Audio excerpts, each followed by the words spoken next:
Hi everybody, welcome back. Hope all of you have gone through the lectures on blood supply and nerve supply of head and neck. And as we have discussed previously, we'll be discussing the neck part first, going into the region of face and then into the region of cranial cavity, meninges and brain. Okay, and today the topic of discussion is going to be the neck anatomy. Okay, the neck anatomy. And as you all know, the neck has got an outer skin, very much clear. Then it has got a superficial fascia. Then it has got a deep fascia. So these are the basic division of neck. Okay, and remember, face doesn't have the deep fascia. It has got just skin and superficial fascia and the structures within that. Okay, so here we have got a deep fascia as well. So let us have a small introductory part, which is skin. Okay, details on skin. The first thing, it is supplied by the second, third and fourth cranial nerve, cervical nerves. Okay, it is supplied by second, third and fourth cervical nerves. I'm sure when students hear saying me that cervical nerves, cervical spinal nerves, you know what is cranial nerves, but many of you doesn't know what does it mean by spinal nerves. So those nerves arising from the spinal cord segment. Okay, and it has got a cervical part, okay, cervical nerves, cervical spinal nerves, thoracic spinal nerves, lumbar spinal nerves and so on. What we are interested is all about the cervical spinal nerves. Okay, cervical spinal nerves, and just below in the section you could see a segment of spinal cord here. Okay, a segment of spinal cord here, and it has got, the spinal cord has got a ventral root. So this is the ventral side of your body, so there's a ventral root from there. Okay, it has got a ventral root from behind and there's a dorsal root. And remember, the ventral root is a motor root. Okay, the ventral is a motor root and dorsal is sensory. So it contains sensory nerves or nerves fibers. Okay, the dorsal has got, ventral has got motor nerve fibers. And what you could see here is the ventral root just goes in. Okay, and just one part of this ventral root goes into the dorsal ramus. Okay, dorsal root is there, dorsal ramus is there. We'll go into details of this when we'll study about the various the pathways, okay, pain pathways and so on. But just now, as of now, please note that the ventral root goes and just goes into the dorsal. One part of it goes into the dorsal ramus, and one part, you can see the red one, which goes into the ventral ramus. Okay, whereas you could see here the dorsal root, again, it goes into the, one part of it goes into the dorsal ramus, and the other part goes into the ventral ramus. So what happens is that the dorsal ramus has got a sensory and a motor fiber, and the ventral root also has got the sensory and motor fibers. Okay, so the dorsal root supplies the dorsal part of the body and ventral root supplies the ventral part of the body. Okay, so that's what it is. Okay, sorry, this is the ventral part, so it supplies the ventral roots, the ventral ramus, the nerves from the ventral ramus supplies the ventral part of the body, and the dorsal supplies the dorsal ramus supplies the dorsal part of the body. Now what we are really interested is about the ventral root here. Now there are 7 cervical vertebrae and there are 8 cervical nerves. Okay, and each cervical nerve has got a dorsal root and dorsal ramus and a ventral ramus. So how it originates, it is from the, as a dorsal root and ventral root, and goes in dorsal ramus and ventral ramus. Okay, and it supplies the respective region. There are 8 cervical nerves. Okay, corresponding to C1, C2, C3, C4, C5, C6, C7, and corresponding to T1. Okay, don't confuse here. There are 7 cervical vertebrae, 8 cervical nerves. Okay, and we are again interested in the first 4. Okay, we are interested in first 4 because that is the one which supplies the neck region. The next 4 supplies more in the region of the upper limbs. Okay, so then now let us come on to the significant part. Okay, it is supplied by the second, third, fourth cervical nerves. Okay, it is supplied by the second, now you know there are second cervical nerve, third cervical nerve and fourth cervical nerve, and I said you that is the area we are concerned about. Okay, now what about the first then? Now that is what you are going to see next. That is, now this is it. The first cervical nerve has no cutaneous distribution. Now what is the distribution right now? Where is the supply? We can see it is cutaneous, skin, isn't it? So the first has no cutaneous distribution. We'll come on to the cervical plexus and we'll understand them in detail. But as of now, C1 cervical spinal nerve doesn't supply skin. That is one important MCQ. C2, C3, C4 supplies the skin of the neck. Okay, so that's a very important one MCQ. The first cervical nerve has no cutaneous distribution. Now C5 to C8, okay, it supplies the upper limbs through brachial plexus. Now here what you have to note here is C5 to C8 belongs to the brachial plexus, okay, and the C1 to C4 belongs to cervical plexus. Okay, we'll go into details of cervical plexus and brachial plexus in the coming days. Now you know very clearly that it is basically how the cervical spinal nerves comes out as dorsal and ventral root, and the ventral root of C1 to C4, remember the ventral ramus, I would say, not ventral root, ventral ramus of C1 to C4 forms the cervical plexus. The ventral ramus of C5 to C8 forms the brachial plexus. Okay, and the C1 to C4 supplies the region of the neck, of which C1 has no cutaneous supply, C2, C3, C4 has got it, and C5, C6, C7, C8 has got a supply in the region of the limbs. Okay, so that's upper limbs. Okay, upper limbs. So that is the first part which you have to know, just an introductory part. Okay, now the next thing which you have to know is the superficial fascia. So just below the skin there is a superficial fascia. Okay, that is the subcutaneous tissue below the skin. The subcutaneous tissue is there, which is called a superficial fascia. What are the contents of this subcutaneous tissue? It has got very important. It has got platysma. Okay, it has got the platysma.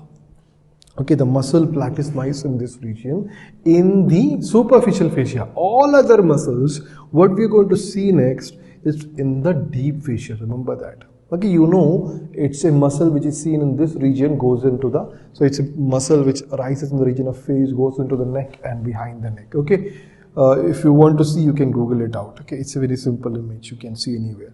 So it's platysma. Don't worry, all the difficult images I'll teach you, but this platysma is a very simple muscle. So it's just in this region. Okay, so all the muscles are in the deep fascia. All the muscles of the neck are in the deep fascia, except platysma.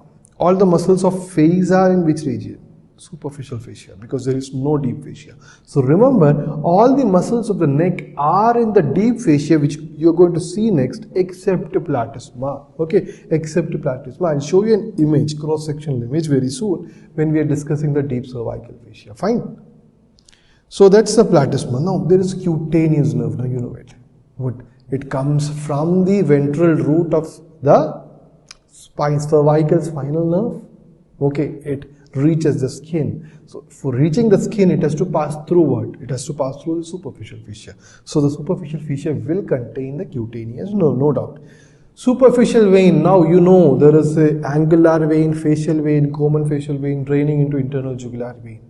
Okay, we'll study that when we're studying the face. You might have drawn it. Okay, W-shaped structure in your, this is the most important thing people study in their first year. Okay, so you know the superficial vein. So remember, these veins are there in the superficial fascia and not in the deep fascia. Okay, not in the deep fascia. Then there is going to be lymph nodes. Okay, then there is going to be lymph nodes, and you know all those submandibular lymph nodes, the levels of lymph node, which we will definitely study. But remember, it is there in this region. Okay, and small arteries, cervical branch of facial nerve. So You studied the facial nerve, the terminal branches in the facial nerve section. It comes in the region of parotid and it goes, one branch goes into the neck, and that is the cervical branch of facial nerve, and which is there in the superficial fascia. So two very important structures which you have to know here is, one is platysma, second is cervical branch of facial nerve. Okay, if you forget all others, it's still fine, but you shouldn't forget the platysma and the cervical branch of facial nerves. Okay, now we go on to the more important topic, which is deep cervical fascia, which is very, very important. So now let us come on to the deep cervical fascia. So we have seen skin, we have seen the superficial fascia and platysma in that superficial fascia. Then now we are going to see the deep cervical fascia. So what you can see here is the cut section like this. Okay, the cross section taken like this, and it is just exposed to you. Okay, it's just cut like flat and it's being shown to you. So this is what I'm going to explain this. Just concentrate here, and I'll explain to you first the different layers, then I'll explain to you the layers along with the structures enclosed into that. Okay, so we are going from the outermost to the innermost, and from front to the back. Okay, so let us see. The first you can see here is skin. Okay, you can see here is skin. Then you have got the superficial fascia. I'll zoom it for you. This is the superficial fascia. The outer region is the skin. You can see here this is skin. So within that, the second layer is going to be the superficial fascia. Now, going further deep, you have got the superficial layer of deep cervical fascia. Now, this is where we are going to start our deep cervical fascia. It has got different layers. I'll tell you here itself one by one, and then we'll go into depth of it separately. Okay, so the first layer of deep cervical fascia, which you can see this in red. Okay, it surrounds like a collar over the neck. You can see here all over the neck, you can see the red region, isn't it? The entire neck region there is red. Okay, enclosing certain structures which I'll explain to you. Okay, so that's a superficial layer of deep cervical fascia. Then after that there is infrahyoid fascia. So below that, the first red fascia, there is a violet fascia. Okay, the next layer, which is infrahyoid fascia. Now it contains infrahyoid muscles. So what are they? There is a bone called hyoid bone in the region of neck. We'll study in details of that. So above that there are some muscles called suprahyoid muscles. Below that there are some muscles known as infrahyoid muscles. So these infrahyoid muscles are enclosed inside a fascia called infrahyoid fascia. So first you have got skin, superficial fascia, the superficial or investing layer of deep cervical fascia. Then you've got infrahyoid fascia. So first you have got the superficial layer or investing layer of deep cervical fascia. Then you have got infrahyoid fascia. Okay, so we have studied two layers of deep cervical fascia. So let us go to the next layer, which is the pretracheal fascia. So you can see there now, it's very significant to note that the red region, okay, the red region is a superficial fascia, and this blue region you can see here, which is just enclosing it like this, and which is in front of trachea. In front of trachea is called a pretracheal fascia. So within that is a thyroid gland here, you can see there, and then you have got the trachea behind that, then you've got esophagus here. Okay, so that is the pretracheal fascia. The blue one is the pretracheal fascia out here. Okay, this is the pretracheal fascia. The blue you can see there. Okay, the blue fascia which is out there. Okay, now so we saw skin, superficial fascia, investing layer of deep cervical fascia is a collar. Okay, then we saw within that, enclosing the trachea, the thyroid gland, there is the pretracheal fascia. Next we are going to see the buccopharyngeal fascia. Now you can, I'll just zoom it for you. You see here the outer blue layer, which is the pretracheal fascia. Behind the esophagus there is or I'll use a different color. Behind the esophagus, in yellow I'm shading it for you, is the buccopharyngeal fascia. Okay, so that is esophagus is there.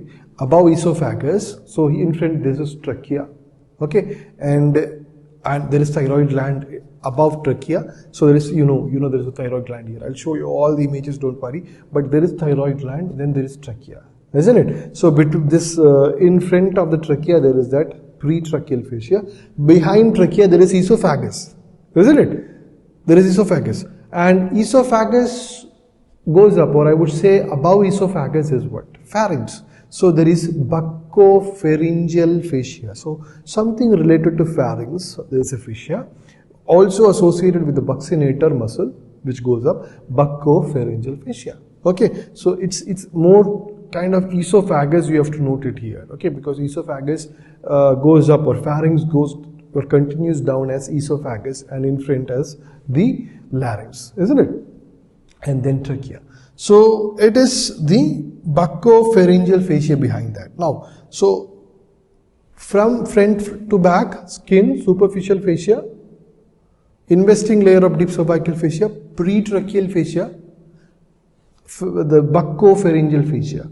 One more fascia is there, pharyngeo-basilar. Wait, I'll tell you. But before that, I want to show you another very important fascia, which is alar fascia. So now, if you just again, I zoom it out for you, you can see here this one. Okay, just goes in there. So the orange one which starts, the first orange, there are two oranges, isn't it? There are two orange fascias out here, isn't it? There are two orange fascias out here. So if you just go in, the first one, this is the alar fascia. This is the next fascia, which is prevertebral fascia. Okay, the two fascias. So you have the first one, which is the pretracheal fascia. Going back is the pharyngeo-basilar fascia. Behind that is the alar fascia. Behind that is the prevertebral fascia. Okay, so once again, I'll use some other colors. So we have got the blue one, which is pretracheal fascia. Behind is the pharyngeo-basilar, because it's associated with pharynx. The first one is associated with trachea. Okay, then we have got alar fascia. Then we have got the prevertebral fascia. And between the alar fascia, or in this region, I'll just shade it out for you. This is the retropharyngeal space. You'll soon see the retropharyngeal space. And that means the alar fascia divides. Okay, the alar fascia, okay, I'll use green. The alar fascia, which covers or splits the retropharyngeal space into two. Don't worry if you don't understand anything. At least you know what are the different layers now. Superficial fascia, superficial layer of or investing layer of deep cervical fascia, entire collar. No other layer of deep cervical fascia has got, it works as an entire collar. Rest all covers specific structures. Okay, so then you have got something associated with trachea, or covers trachea, pretracheal fascia. Then esophagus and pharynx, so buccopharyngeal fascia. Then it has got an alar fascia, prevertebral fascia. Okay, so let us go into the picture once again. So now if you see, this alar fascia is just a small fascia, isn't it? It's a small fascia. Whereas prevertebral fascia is a bigger fascia. It covers the entire vertebral muscles and vertebrae. Okay, entire vertebral muscles and vertebrae. In front of that there is alar fascia, in front of that there is buccopharyngeal fascia. Okay, so that was the layers coming from front to back. Okay, and one fascia which is there, which is this carotid sheath, or carotid fascia, you can call it. Still, there is controversy regarding this, it is fascia or not, but there is a carotid sheath. Now let us go into more in depth of understanding structure by structure of each layers. Okay. Now what I'm going to give you is again the layer by structure. It's a kind of repetition, but I'll show you, I'll mark for you the structures associated as well. Okay. So coming from the outermost, we have skin. Then we said there is superficial fascia outside, just in that, and there is platysma in there, isn't it? Then we start the deep cervical fascia, the first collar-like structure. Okay, so there is platysma, you can see there the grey platysma out there. Then we start with the superficial layer of deep cervical fascia.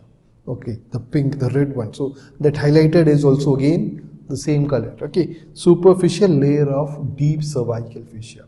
Now this superficial layer of deep cervical fascia encloses two muscles, one in anterior and one in posterior. I'll show you that. The first one is going to be the sternocleidomastoid. You can see this, it's in a red color, isn't it? Red color itself. And inside that, in the anterior region, there is a sternocleidomastoid. Okay, anterior region, there is sternocleidomastoid. And when you come back, the same fascia encloses another muscle in the behind region, which is trapezius. So one muscle in the anterior, one muscle in the posterior. Also, it encloses much more structures. But just to give you an orientation right now, okay, that's why I'm explaining this picture in detail. Okay, so this is still, again, we are still there in the superficial.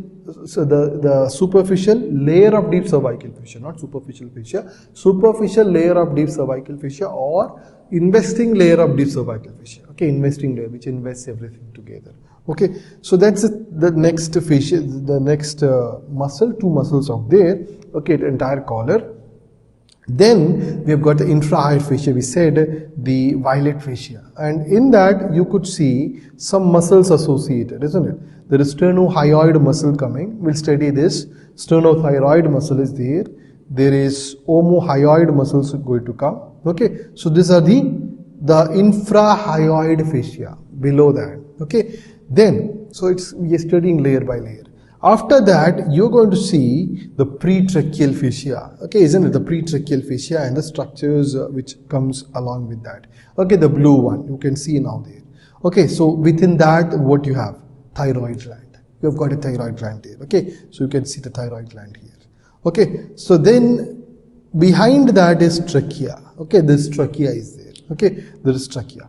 Behind that is esophagus. The layer is very clear. Enclosing the entire, or the thyroid gland is a pretracheal fascia. Then you have got the trachea.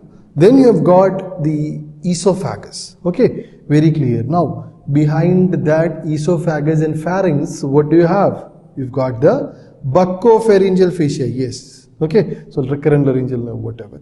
There is the green buccopharyngeal fascia. Buccopharyngeal fascia.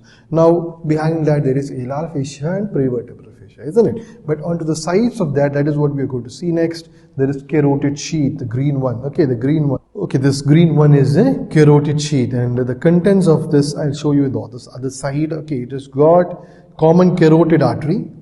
It has got, we'll see in detail, internal jugular vein and vagus nerve. Okay, within that. Okay, within that. Then, so that was buccopharyngeal fascia, and sides you have got carotid sheath, and behind that, okay, sympathetic trunk and all, we'll study later on. Retropharyngeal space is there. Okay, behind the, you can see the buccopharyngeal fascia, there is this retropharyngeal space in there. Okay, the white region. Okay, and this retropharyngeal space is divided into two by the first orange fascia, which is the alar fascia. Retropharyngeal space is divided into two parts by alar fascia, and behind the alar fascia is the prevertebral fascia. Okay, behind the alar fascia is the prevertebral fascia, and then you have got the vertebrae inside that, the muscles, deep cervical muscles or back muscles. Okay, the vertebral muscles associated along within this. Okay, very simple. If you know this layering concept, it's going to be very simple. Now we go into depth of each fascia one by one. Okay, before going on to depth of each layers, I'll show you the coronal section. We saw the cross section. Now we are going to see the coronal section like this from the side. Okay, so the first layer, the red one, superficial layer of deep cervical fascia extending from top to bottom and like a collar entirely. Okay, so there are muscles there. We'll see later on. There are the trapezius and sternocleidomastoid. Then they're going to be the other subsalivary glands, or all those we'll soon see them. Below that, it is the infrahyoid, fascia of infrahyoid. You can see the violet colored or pink colored fascia. Okay, violet or pink colored fascia. So the second layer is that. Below that, definitely you know there is going to be the blue fascia, which is a pretracheal fascia. Here you have to note few things. It is suspended from the tracheal cartilage, and it is this is how it surrounds the salivary glands. Okay, sorry, thyroid gland. Okay, suspended from the cartilage of larynx. Okay, the cartilage of larynx, and it suspends we'll see into that. Okay, don't worry, it suspends. This is how it is suspended. We'll see in detail of that. This is how the thyroid gland is suspended from the pretracheal fascia, okay, from the pretracheal fascia. So behind that pretracheal fascia, definitely there is going to be the larynx, okay, the trachea, the larynx there, okay, then you have got the esophagus there behind that, okay, then you have got the, behind the esophagus you have got the green fascia, which is what? It is the buccopharyngeal fascia, isn't it? The buccopharyngeal fascia. So behind the buccopharyngeal fascia, we have got the retropharyngeal space. Okay, this so the first one, which is this buccopharyngeal. Then there is the white area, which is the retropharyngeal space, and the alar fascia. Alar fascia. This is the alar fascia, which divides the retropharyngeal space into two. Okay, and behind the retropharyngeal, behind the alar fascia, there is the next fascia, which is prevertebral fascia. So it's buccopharyngeal, alar, prevertebral. Okay, on the other side in front, it is investing layer, the muscular layer or fascia of intraheart muscles, pretracheal fascia. Then you have got the other contents, then the other three fascias. So it's very easy if you study it like this. Now, few more things. How can you subdivide? In some books you can see, especially the books like Gray's Anatomy, you can see further kind of classifications of the spaces, okay, further unification of spaces and divide into the superficial layer, middle layer and deep layer. So let us discuss that classification, okay. That is the first, the first layer is investing layer of deep cervical fascia, then comes the infrahyoid fascia, then comes the pretracheal fascia, then comes, you know it now, isn't it? Then comes the buccopharyngeal fascia, then alar fascia, okay, then prevertebral fascia, pharyngobasilar fascia. Now, two fascias which I'm sure, yes, you have got some confusion about is buccopharyngeal and pharyngobasilar. Now, buccopharyngeal, now, if you see the pharynx, okay, if you study about pharynx, which we'll soon study in the coming topics, there are the muscles called constrictors of pharynx. There's a group of muscles, three constrictors are there, superior constrictor, middle constrictor and inferior constrictor. Now, if you consider, okay, it's a hollow kind of space, pharynx is a hollow kind of space. So the outer covering, the fascia covering outside these muscles is the buccopharyngeal fascia. And it's a hollow, so pharynx is a hollow. So there are going to be a covering which inside covering the constrictors of pharynx. So those muscles, those fascia which covers the inside part of the constrictors of pharynx, or you can call it as pharynx, it's a pharyngobasilar fascia, basilar, base, okay, pharyngobasilar, and outer is buccopharyngeal. So why is it buccopharyngeal fascia? Buccopharyngeal means one, it is the buccal side of, outer side of, remember it like that, okay, of the pharynx, also the constrictors of pharynx, and it extends into the buccinator region. That's the reason it is called the buccopharyngeal fascia. Now we are going to come on to the further subdivisions or further unifications, I would call it as. First, definitely is a superficial layer as a collar. Now, the three layers, which is infrahyoid fascia, the pretracheal fascia, buccopharyngeal fascia, this is called the middle layer. Okay, I'll just show you this image there. Okay, this image says, or I will go to the previous image, is it much more comfortable kind of thing.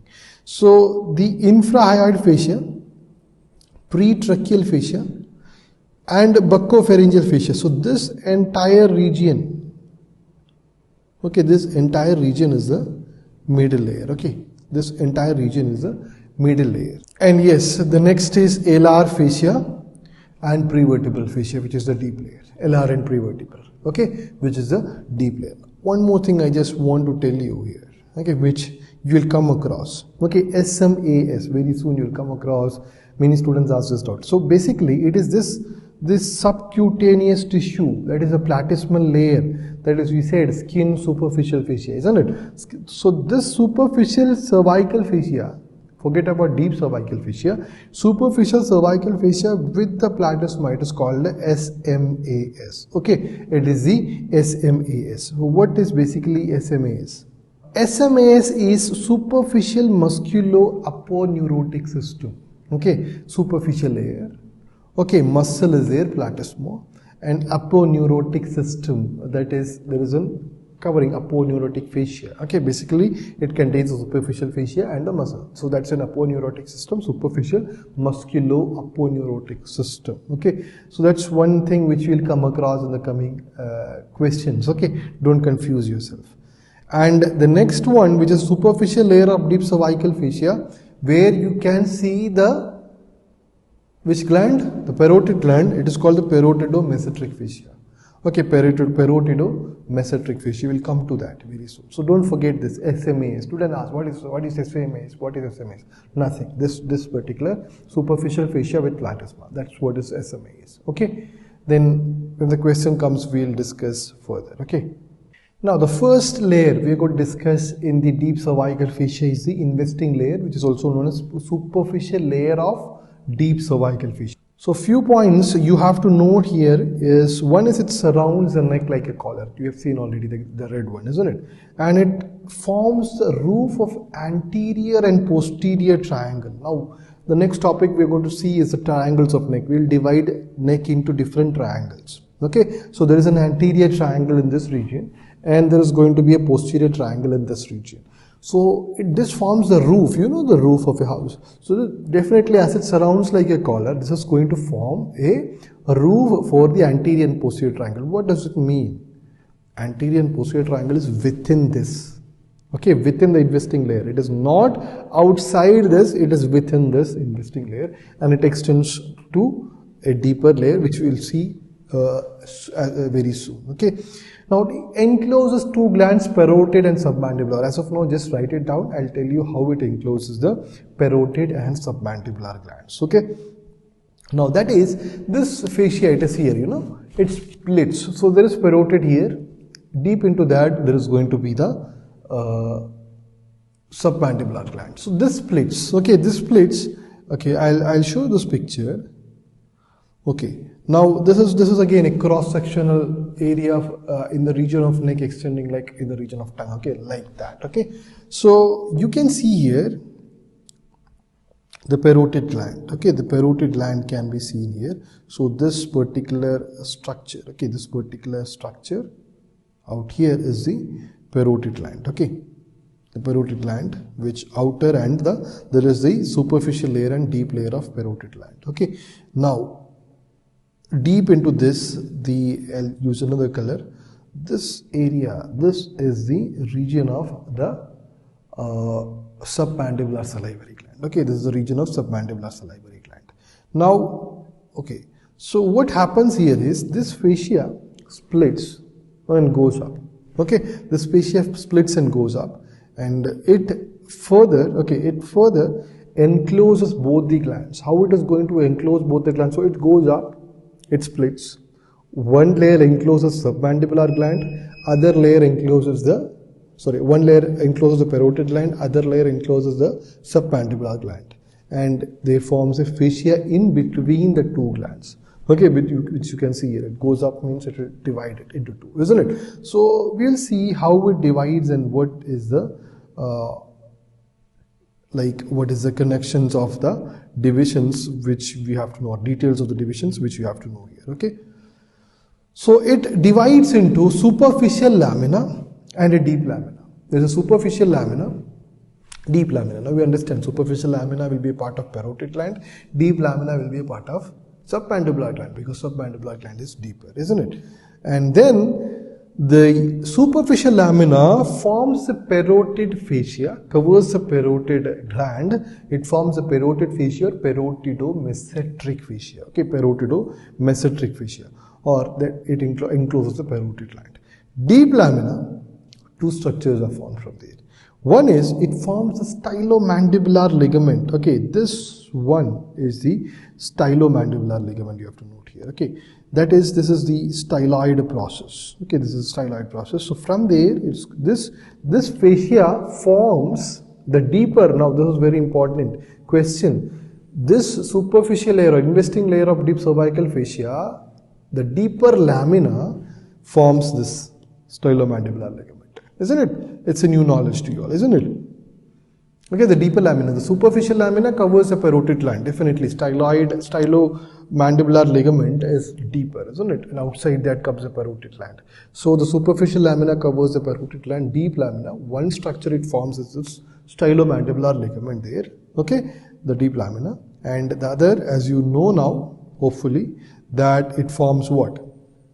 Okay, it covers the submandibular. It splits the submandibular and parotid and covers the submandibular. Okay, so what it does is, one is it separates the parotid gland from the submandibular gland.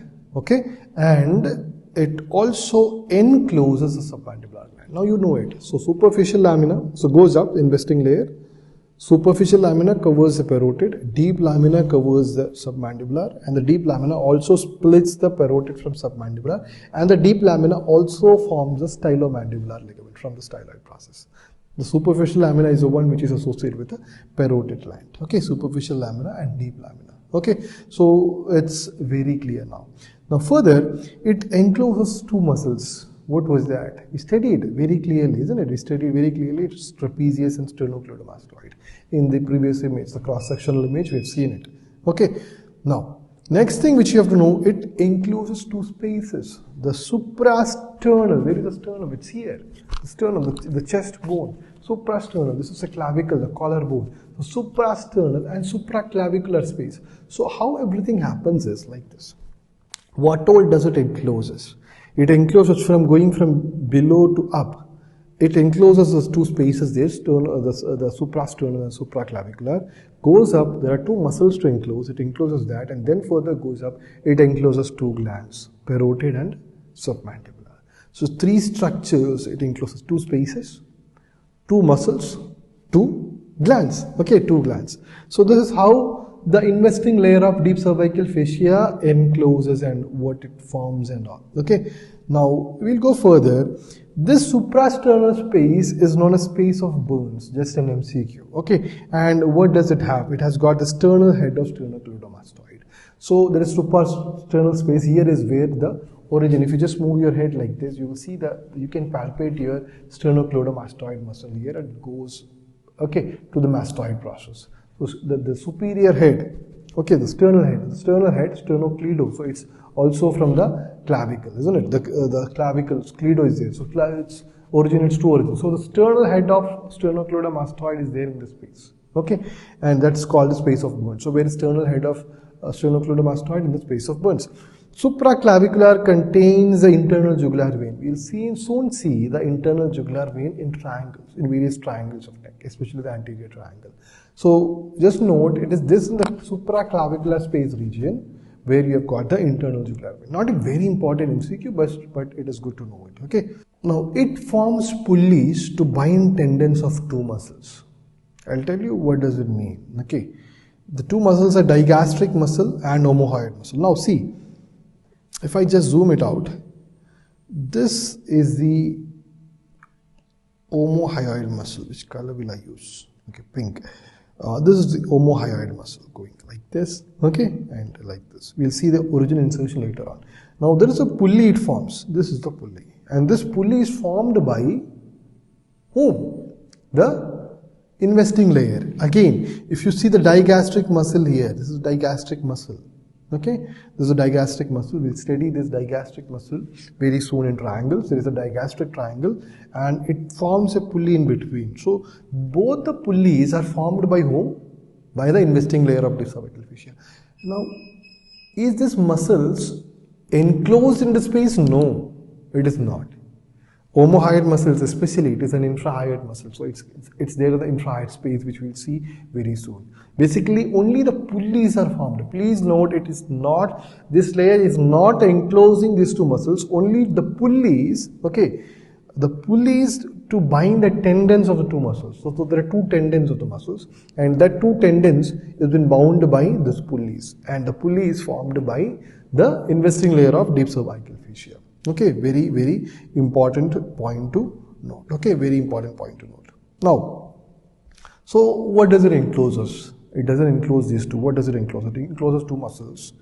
It encloses two glands and two spaces. What are the two muscles? Sternocleidomastoid and trapezius. Now, Parotid and submandibular are the glands enclosed, and the suprasternal and supraclavicular space is enclosed. Now, just knowing the clinical anatomy of this, the parotid swellings are very painful. Why is it? Now, we know there is a fascia around it, which is very tightly holding the parotid gland. So, any inflammation, any swelling within that is very painful. So, the parotid swellings are very painful due to the unyielding nature of parotid fascia. Due to the unyielding nature of the parotid fascia. And one more thing, if you are excising the submandibular gland, I am going to tell a new point to you now. Submandibular gland is formed by which part? The deep layer. Okay, the deeper layer of a deep lamina of investing layer, isn't it? One more structure forms it. What is it? Stylomandibular ligament. Or one more structure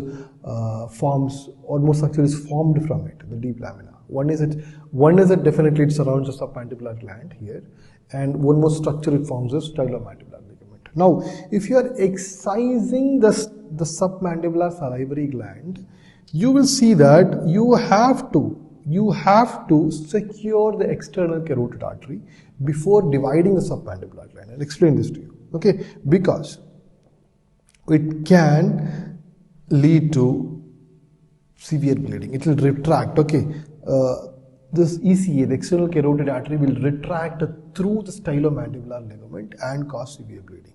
I'll show you this image there. Now, this is the stylomandibular ligament. Okay, now deep into this, you will have here, okay, somewhere here, the external carotid artery coming out. Okay, cross section like coming out like this. Okay, coming out. And here you have got the submandibular salivary gland. Just imagine a rough image. Okay, rough image. And definitely on top of that, there is fascia. Okay, this fascia of the deep lamina. And here also there is this fascia, isn't it? Both fascias are there. So now, what you are planning to do is you are going to cut this submandibular salivary gland, incise. What is going to happen? Fascia is going to pull out, isn't it? It's very tightly holding it. It's going to pull out means this ECA is also going to retract or pull out, because all these are one structures basically. Okay, stylomandibular ligament is the same as the lamina, the deep lamina of the superficial fascia, which is the same as which covers the submandibular salivary gland. So when you cut it, it just retracts out. So it can open up the submandibular, it can open up the ECA, causing severe bleeding. This is what they mean here. Okay, so this is the superficial lamina of deep cervical fascia. Okay, superficial lamina of deep cervical fascia. So few things we studied, very simple. One is it surrounds the neck like a collar, very simple. And it forms a roof of anterior and posterior triangle. We'll soon study it because it's a collar. Now it encloses parotid and submandibular gland. The superficial lamina encloses the parotid gland as parotid fascia. Deep lamina, yes, stylomandibular ligament, and separates the parotid from the submandibular space, and also encloses submandibular gland. Okay, separates the parotid gland from submandibular gland, and also encloses the submandibular gland, and that's the reason we said just now, ECA which comes out through it. Okay. Now it encloses trapezius and sternocleidomastoid, so two muscles. And it encloses suprasternal, supraclavicular space. Suprasternal space is also known as space of Burns. Okay. Then it forms a pulleys to bind two tendons, digastric and omohyoid. We'll soon see the muscles. Okay, digastric is a suprahyoid muscle. Omohyoid is an infrahyoid muscle. You see them. Okay, we'll see them. Don't worry. Then superficial fascia, what does it include? Clinical, yes, why is parotid swelling painful, and why is it important to secure external carotid artery when you know now what is external carotid artery. So when you are dividing, when you are surgically removing submandibular salivary glands, it should be securing, or you should be securing the ECA, otherwise it will cause severe bleeding. So next we are going to see is the infrahyoid fascia.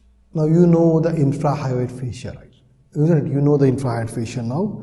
It covers the infrahyoid muscles. We'll go into infrahyoid muscles in detail when we study the muscular triangle. It's a part of anterior triangle. Okay, don't worry. Now infrahyoid fascia, okay, along with the pretracheal fascia along with the buccopharyngeal fascia. So 3 fascias you know now. Okay, these three front fascia below the investing layer, these are called what?